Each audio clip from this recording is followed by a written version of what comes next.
બની। અનેક જગ્યાએ દિવાલો ધરાશાયી થઈ, જેની નીચે પાર્ક કરેલા વાહનોને પણ નુકસાન પહોંચ્યું। મિની વાવાઝોડાના કારણે જાનમાલને ભારે નુકસાન છે। અસરગ્રસ્તોને મદદ પહોંચાડવામાં આવી રહી છે। કાટમાળ ખસેડવા માટે વહીવટી તંત્ર જોતરાયેલું છે। जनपद भदोही में एक तेज आंधी तूफान आने की घटना के कारण अलग अलग थाना क्षेत्रों में विभिन्न प्रकार की घटनाएं हुई, जिसमें पेड़ गिर जाने के कारण अथवा बिजली का खंभा घरों के ऊपर गिर जाने के कारण अथवा एक मंदिर के ऊपर गिर जाने के कारण कई सारी कैजुअलिटीज हुई हैं। कुल मिलाकर के अभी तक प्राप्त सूचना के क्रम में लगभग 15 लोगों की मृत्यु हुई है। इसके अलावा 8 लोग इन घटनाओं में घायल हुए हैं, अलग अलग घटनाओं में। वृक्षो धराशायी थता वाहनोने नुकसान। जुओ वृक्ष धराशायी कई रीते थई रह्युं छे अने जेना कारणे फॉर्च्यूनर कारनो कच्चरघाण वળી ગયો। પ્રયાગરાજમાં તોફાને તાંડવ મચાવ્યું। અનેક જગ્યાએ વૃક્ષો ધરાશાયી થતા અફરાતફરીનો માહોલ જોવા મળ્યો। કેટલી જગ્યાએ વૃક્ષો પડવાની ઘટના બની। વૃક્ષની ઝપેટમાં આ બાઇક પણ આવી ગયું।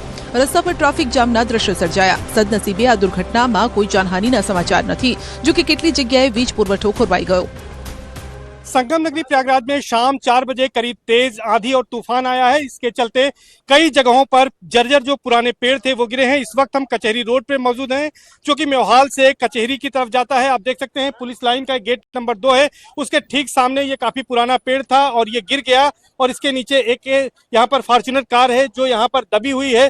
कुछ और भी वाहन यहाँ पर हो सकते हैं और 4 जगहों पर इस तरह की घटना हुई है। इनमें से पत्थर गिरजाघर है, अशोक नगर है और इसके अलावा एमजी मार्ग पर है। कल्याणी देवी में भी ऐसी सूचना आ रही है। तो अभी कोई किसी तरह की जनहानि की सूचना नहीं है, लेकिन यहाँ पर रेस्क्यू टीम नगर निगम की आ गई है और यहाँ पर नगर निगम के जेई आ गए हैं और यहाँ पर इसको हटाने का काम जल्दी शुरू किया जाएगा, जिसके बाद यहाँ पर इसको 45 मिनट का समय मांगा जा रहा है और इसके बाद इसकी डाल को काटा जा रहा है और इसके बाद अब यहाँ पर इसको निकालने की कोशिश की जा रही है, ताकि जो है यहाँ पर जो गाड़ी दबी है, अन्य जो यहाँ पर रास्ता ब्लॉक है, इसको यहाँ पर खोला जा सके। और इसी तरह की जो हालात हैं वो करीब 4 जगहों पर 5 जगहों पर पूरे शहर में हुए हैं। आंधी तूफान थी 17 लोकोना मौत। मिर्जापुરમાં જોઈ લો પવનનું તાંડવ। નદી પરનો આ પીપા પુલ પણ પવનની ઝીંક ન ઝીલી શક્યો। ભારે પવનના કારણે પીપા પુલને ભારે નુકસાન પહોંચ્યું। સાંજે ફૂંકાયેલ આંધી અને પવનના કારણે જનજીવન અસ્તવ્યસ્ત થઈ ગયું। ઠેર ઠેર જોઈ શકો છો તબાહીના નિશાન। કારમાં જઈ રહેલો એક પરિવાર વૃક્ષ ધરાશાયી થતા ઝપેટમાં આવ્યો। કાર સવારનું ઘટનાસ્થળે મોત નીપજ્યું। વૃક્ષ ધરાશાયી થવાની અલગ અલગ ઘટનાઓમાં 5 પુરુષ અને 2 મહિલાઓ સહિત 7 લોકોના મોત થયા। રસ્તા પરથી પસાર થઈ રહેલી એક રિક્ષા પર વીજળીનો વાયર પડ્યો। સદનસીબે આ દુર્ઘટનામાં કોઈ જાનહાનિ નથી થઈ। સત્તાવાર આંકડા મુજબ જિલ્લામાં અત્યાર સુધીમાં 17 લોકોના અલગ અલગ દુર્ઘટનામાં મોત થયા છે। કોઈનું દિવાલ પડવાથી તો કોઈનું ટીન શેડ પડવાથી મોત થયું। कल तेज आंधी के कारण 17 लोगों की मृत्यु हुई है। इसमें से विभिन्न कारण हैं उन मृत्यु के। कंटेनर तेज हवा से पलटने से 2 लोगों की मृत्यु हुई है। 2 लोगों की मृत्यु आकाशीय बिजली से हुई है और अन्य जो मृत्यु है वो टीन शेड गिरने से की वजह से, घायल होने से, पेड़ गिरने से या दीवार गिरने से मृत्यु हुई है। तो विभिन्न कारणों से जनपद में 17 लोगों की जनहानि हुई है और अभी उसका इन लोगों का पोस्टमार्टम के बाद इन सभी के परिवारों को 4 लाख रुपए प्रति परिवार की सहायता दैवीय आपदा से मुहैया कराए जाने की कार्रवाई की जा रही है। કેટલી જગ્યાએ વીજળીના થાંભલા ધરાશાયી। બદાયુ જિલ્લામાં પણ મિની વાવાઝોડાએ વિનાશ વેર્યો। કેટલાય વિસ્તારોમાં વૃક્ષો ધરાશાયી થતા વીજળીના થાંભલા પણ પવનનો માર સહન ન કરી શક્યા। ગામડાઓની અંદર વ્યાપકપણે નુકસાન થયું। કાચા મકાનની છતો ઉડી ગઈ। ફૈજગંજ બટા વિસ્તારમાં વૃક્ષ નીચે પતિ સાથે ઉભેલી મહિલાનું વૃક્ષ ધરાશાયી થતા મોત થયું। બીજી એક ઘટનામાં ટીનનો શેડ પડતા એક વૃદ્ધ મહિલાનું મોત થયું। જિલ્લામાં અલગ અલગ દુર્ઘટનાઓમાં 5 લોકોના મોત થયા। નદી કિનારે કાચા મકાનો ધ્વસ્ત। નદી કિનારે કાચા મકાનોની હાલત જોઈ લો। પવન એવો ફૂંકાયો કે આ કાચા મકાનોનો કચ્ચરઘાણ વળી ગયો। અમરોહામાં પણ તોફાને ભારે કહેર મચાવ્યો। ભારે પવન બાદ અહીં કેટલી જગ્યાએ વરસાદ પડ્યો। વીજળીના કડાકા ભડાકા સાથે વરસાદે વાતાવરણ ખુશનુમા બનાવી દીધું। મોસમના બદલાયેલા મિજાજથી લોકોને ગરમીથી રાહત મળી। ભારે પવનથી કેરીઓ ખરી પડી। ગાઝિયાબાદનો નિવાડી વિસ્તાર કેરી માટે જાણીતો છે. અહીં ફૂંકાયેલા પવન અને વરસાદે આંબાવાડીઓને ખેદાન મેદાન કરી નાખી. કેરીની સિઝન ચાલી રહી છે ને ત્યારે જ ફૂંકાયેલી આંધીએ ખેડૂતોની કમર ભાંગી નાખી. આંબાવાડીઓમાં કેરીઓ ખરી પડેલી જોઈ શકાય છે. વરસાદના કારણે હવે આ કેરીઓ બગડી જવાની ભીતિ છે. ખેડૂતોના મોઢા સુધી આવેલો કોળિયો છીનવાઈ જશે. યુપી જ નહીં, છત્તીસગઢમાં પણ કુદરતનું રૌદ્ર રૂપ જોવા મળ્યું. બલોદામાં નેશનલ હાઈવે પર કેટલાય વૃક્ષો ધરાશાયી થયા. જેસીબીની મદદથી વૃક્ષો હટાવવાની કામગીરી ચાલુ છે. મુખ્ય વીજ લાઇનના 10 થી વધુ થાંભલા ધરાશાયી થતા વીજ પુરવઠો સંપૂર્ણપણે બંધ થઈ ગયો. લોકોએ રાત અંધારામાં વિતાવવી પડીને હજુ કેટલાય ગામોમાં વીજ પુરવઠો ચાલુ નથી થયો. बलौदाबाजार जिले में शाम को ही भयंकर आंधी तूफान से जगह जगह पर जाम के मौजूद हैं. हम देख सकते हैं ये कसडोल गिधौरी नेशनल हाईवे है. दिखाना चाहते हैं जैसे कि इस तरह से पूरे जाम की स्थिति बन चुकी है. उधर देख सकते हैं पूरी बसें फंसी है और इधर पूरी ट्रक भी यहाँ पर जाम हो चुकी है. ग्रामीणों द्वारा इसको हटाने की कोशिश की जा रही है. तूफान हुआ, बारिश हुई और देख सकते हैं हम इससे बातचीत करेंगे. गाड़ी के साथ पूरा कैसी स्थिति है?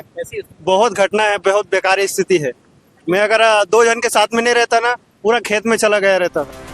ઝારખંડમાં પણ કેટલાય જિલ્લામાં અચાનક ફૂંકાયેલા પવનના કારણે કેટલાય વૃક્ષો ધરાશાયી થયા.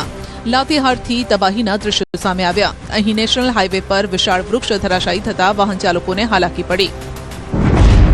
ગુજરાતમાં ગરમીથી હવે મળશે રાહત. 18 થી 23 મે પ્રી મોન્સૂનનો વરસાદ. ગુજરાત ગરમીમાં શેકાઈ રહ્યું છે, પરંતુ હવે કાળઝાળ ગરમીથી રાહત મળવાના એંધાણ છે. અત્યારે અનેક શહેરોમાં તાપમાનનો પારો 42 થી 44 ડિગ્રીને પાર કરી ગયો છે.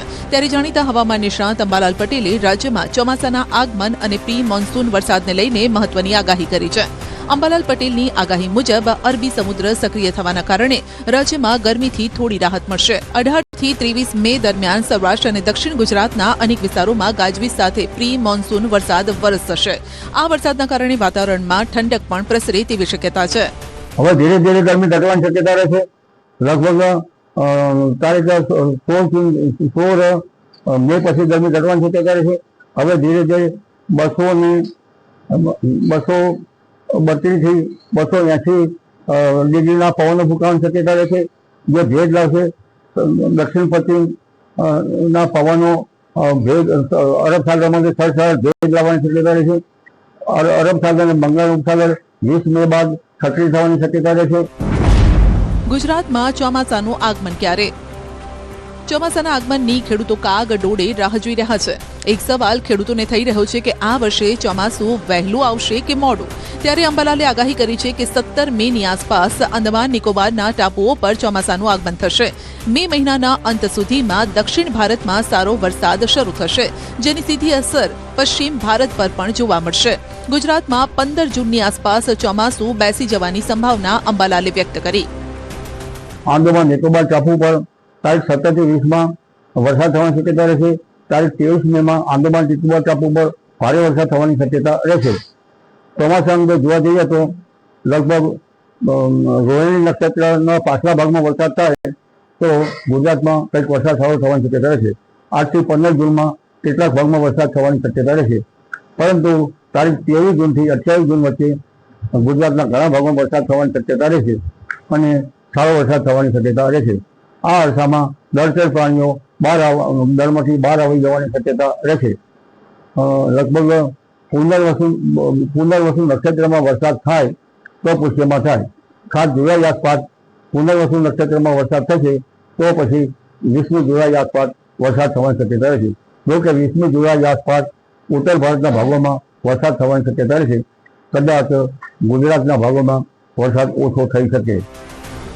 આમ દેશમાં ચોમાસું મોડું શરૂ થવા અંગે હાલ કોઈ નકારાત્મક સમાચાર સામે નથી આવ્યા, જે ખેડૂતો અને કાળઝાળ ગરમીમાં શેકાતા લોકો માટે પણ રાહતની વાત છે. ઉનાળુ વેકેશન ચાલી રહ્યું છે. બીજી તરફ રાજ્યમાં ગરમીનો પારો પણ હાઈ છે ને તેમ છતાં રાજ્યના પ્રવાસન સ્થળો પ્રવાસીઓથી ઉભરાઈ રહ્યા છે.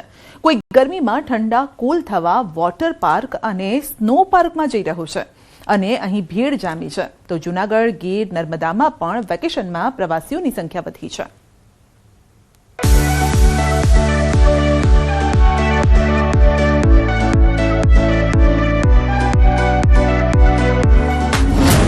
ગરમી વચ્ચે વેકેશનની મજા. ઉનાળાની રજાઓમાં પ્રવાસન સ્થળો પર ભીડ. સંતસુરા અને સાવજોની ધરતી એટલે જૂનાગઢ. અહીં ફરવાલાયક અને ધાર્મિક સ્થળોની વાત કરીએ તો વેકેશન પૂરું થઈ જાય એટલા સ્થળો અહીં આવેલા છે. પણ હાલ ઉનાળા વેકેશનની મજા માણવા લોકો ઐતિહાસિક ધરોહર ઉપરકોટ કિલ્લો, આ સાથે જ ગિરનાર પર્વત, સક્કરબાગ ઝૂ સહિતના સ્થળોની મુલાકાત લઈ રહ્યા છે. ખાસ કરીને પ્રકૃતિ પ્રેમીઓ ગરમીમાં ઠંડા કુલ થવા આનંદ માણવા જૂનાગઢ પધારી રહ્યા છે. જૂનાગઢના ઉપરકોટ કિલ્લાની વિરાસતથી અવગત થવા લોકો દૂર દૂરથી આવે છે. ઉપરકોટનો કિલ્લો 44 ડિગ્રી ગરમીમાં પણ ઠંડક આપી રહ્યો છે. અહીંયા જૂનાગઢ દર્શન કરવા આવ્યા છીએ, બાળકોને લઈને વેકેશનનો રજા માણવા માટે આવ્યા છીએ. તો દરેક પબ્લિકને એવું કેવું કે જૂનાગઢ આવો અને આપણા જૂના રાજા મહારાજાઓનું જે અહીંયા દ્રશ્ય છે, એ લોકો જે પહેલા અહીંયા કેવી રીતે યુદ્ધ કરતા હતા, આપણું જૂનવાણી પદ્ધતિ કઈ છે, શું છે, એ બધું દેખાડો બાળકોને. ઉપરકોટ અત્યારે અમે આવ્યા છીએ. બહુ મસ્ત જોવાનું છે, એકદમ સરસ છે, વિકાસ બહુ સારો છે અને ઠંડક પણ બહુ સારી છે. તોપ ઉપરથી જો આખું સિટી દેખાય છે. ઉપરકોટ કિલ્લામાં રાજા રજવાડા સમયની ટોપ, અડીકડી વાવ, નવઘણ કુવો સહિત જુદા જુદા સ્થળો પર ફરી રહ્યા છે લોકો અને ઇતિહાસથી રૂબરૂ થઈ રહ્યા છે. બીજી તરફ ઉપરકોટ કિલ્લામાં બાળકો માટે સાયકલિંગ સહિતની વ્યવસ્થા રાખવામાં આવી છે, જેનો લાભ પણ પ્રવાસીઓ ઉઠાવી રહ્યા છે. સદીઓ જૂના વારસાને નજીકથી નિહાળવા લોકોમાં ઉત્સાહ પણ જોવા મળી રહ્યો છે. ઉપરકોટની અંદર ગવર્મેન્ટ એની અંદર બહુ ખર્ચો કરી અને મસ્ત ફરવાલાયક સ્થળ બનાવ્યા છે. તો તમે ખાસ પરિવાર સાથે અહીંયા ઉપરકોટ છે, નરસિંહ મહેતાનો ચોરો છે કે ગિરનારની અંદર તમે ગમે ત્યાં ફરો, એકદમ નેચરલી વાતાવરણ બધું. આખું વર્ષ ભણવામાં જ વહી જાય છે, પછી 1 મહિનો મળે એમાં અમે અહીંયા ફરવા આવ્યા છીએ ફેમિલી સાથે. અહીંયા ઉપરકોટમાં તોપ છે, અલગ રાઇડિંગ છે, સાયકલ રાઇડિંગ છે, પછી કાર્ટમાં ફરી શકી અને અલગ અલગ જગ્યા છે, બહુ જ મસ્ત છે. ફક્ત ઉપરકોટ જ નહીં પરંતુ સક્કરબાગ ઝૂની મુલાકાત લઈ બાળકો પણ હરખાઈ રહ્યા છે. પુસ્તકોમાં જોતા પ્રાણીઓને નરી આંખે જોઈ અચંભિત થઈ રહ્યા છે. અમે લોકો જૂનાગઢ આવ્યા હતા વેકેશન માટે. અમે લોકો દામોદર કુંડ ગયા, પછી અહીંયા શક્કરબાગ આવ્યા છે આ બધું જોવા માટે. એનિમલ્સ બધું બહુ સારું છે. અને બાકી અમે લોકો ઓલું અશોક શિલા બી જોવા ગયા હતા. ગિરનાર હવે હજી અમે કાલે કરવાના છે. આજે અમે લોકો સક્કરબાગમાં આવ્યા છીએ. ખૂબ તડકો છે, પણ તડકા છતાંય અહીંયા વૃક્ષનું ને એનું વાવેતર એવી રીતે છે કે કાંઈ તડકાનો અહેસાસ નથી થતો. પ્રાણીઓ છે, બધા પ્રાણીઓ વિશેની માહિતી ત્યાં બોર્ડમાં લખેલી જ છે અને ના સમજાય તો એના ગાઈડ પણ ત્યાં અવેલેબલ છે. તો જૂનાગઢનું ઘરેણું એટલે ગિરનાર પર્વત. આકાશને આમતા ઉડન ખટોલામાં સવાર પ્રવાસીઓ ગરમી વચ્ચે પણ પર્વત પરથી શહેરની ઝલક માણી રહ્યા છે. જૂનાગઢ આવતા પ્રવાસીઓ ધાર્મિક સ્થળોની મુલાકાત લેવાનું ચૂકતા નથી. ગિરનાર પર્વત પર બિરાજમાન અંબાજી માતાના મંદિર, ગુરુદત્ત શિખર સહિતના સ્થળો પર દર્શન અને આશીર્વાદનો મોકો મેળવી રહ્યા છે.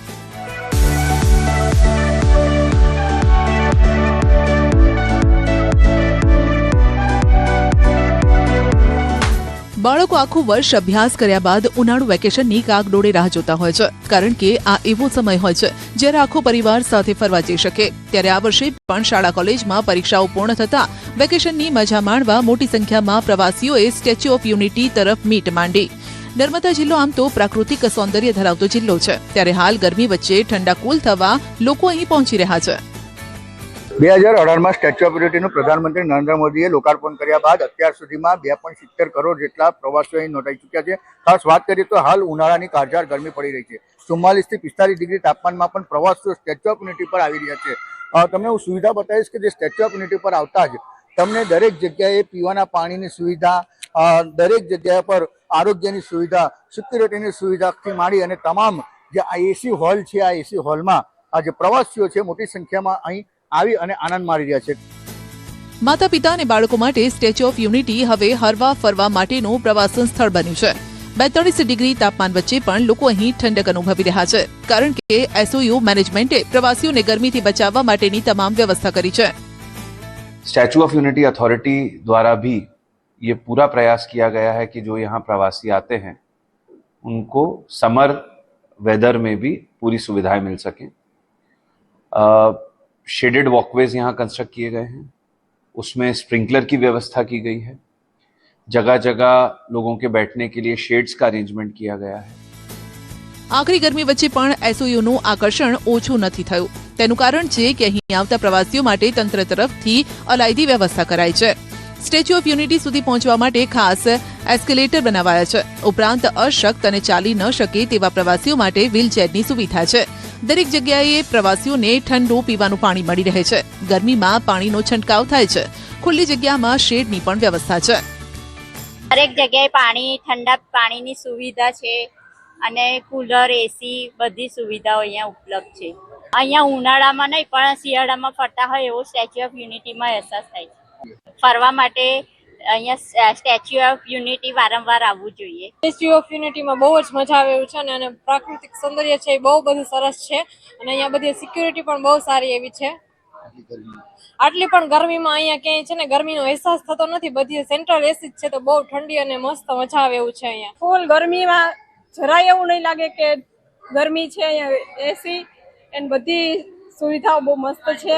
પાણીની વ્યવસ્થાઓ બધી વ્યવસ્થા, સિક્યુરિટી ફૂલ છે, વ્યવસ્થિત બધું. બહાર ફરવા જતા હોય એના કરતાં પણ બહુ જ મસ્તનું અહીંયા બધું છે અને એ ફરવા લાયક વ્યવસ્થા બધી બહુ મસ્તની છે.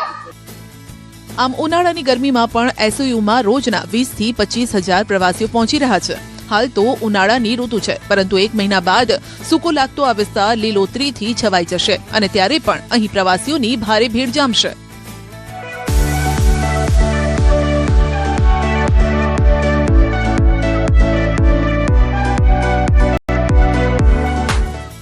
ગુજરાતનું સુપ્રસિદ્ધ ટુરિઝમ સ્થળ એટલે સાસણગીર, જે એશિયાઈ સિંહોનું ઘર મનાય છે. જે ફક્ત શિયાળામાં જ હાઉસફુલ નથી હોતું, પરંતુ ઉનાળુ વેકેશનની સિઝનમાં સાસણગીર ખાતે પ્રવાસીઓનો ધસારો પણ એટલો જ રહે છે.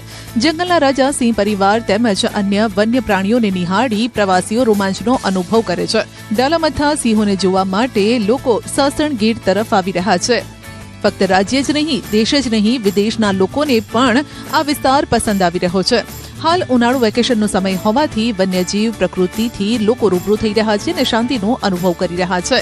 લોકોની ખુશી ત્યારે બેવડાઈ ગઈ જ્યારે એક સાથે તેઓએ 10 થી 15 જેટલા સિંહોને નિહાળ્યા. આ સાથે દીપડા, હરણ સહિત અન્ય પશુ પક્ષીઓને જોવાનો લાહવો મળ્યો. મારો એક્સપિરિયન્સ બહુ સારો રહ્યો. ઇવન મારી આખી ફેમિલીનો એક્સપિરિયન્સ બહુ સારો રહ્યો બીકોઝ મારી આ સેકન્ડ જર્ની છે, ટ્રીપ છે સાસણની. મને આ એટલા બધા લાયન્સ અને કપ સાથે આખી ફેમિલી જોવા મળી છે. સો મારી આખી ફેમિલી જે છે એમાં બધા વી આર સો હેપી અને ઇટ વોઝ ગ્રેટ એક્સપિરિયન્સ. સાસણગીરમાં પ્રવાસીઓ સેન્ચુરીમાં જ્યારે સિંહ દર્શન કરવા જાય છે ત્યારે તેમની સાથે ડ્રાઈવર, ગાઈડની પણ સુવિધા અપાય છે, જે ગાઈડ ગીર વિશે તમામ માહિતી પૂરી પાડે છે અને પ્રવાસીઓ માટે અભ્યાસનો ભાગ બની જાય છે. जैसे हमको गाइड ने सजेस्ट किया कि ये 5-6 बजे के बाद पानी पीने बाहर निकलते हैं, वो हिसाब से हम लकी थे कि हमको 6 जगह यहाँ पे हमको लायनेस मिला. एक जगह तो 4 लायन और 6 कब्स एक साथ में पानी पॉन्ड के पास वो वहाँ पे पानी पी रहे थे. इवन एक बब्बर शेर लाइव हमारे तरफ आ रहा था, तो ये सब मूवमेंट भी हमने लाइव रिकॉर्डेड की है. સાસણગીરમાં પ્રવાસીઓનો ધસારો વધે તે માટે વન વિભાગ દ્વારા પૂરતા પ્રયાસ પણ ચાલી રહ્યા છે. તેમાં પણ સફળતા મળી રહી છે. થોડા દિવસો પહેલા વન અને પર્યાવરણ મંત્રી અર્જુન મોઢવાડિયાએ પણ જ્યારે ગીર જંગલ સફારીની મુલાકાત લીધી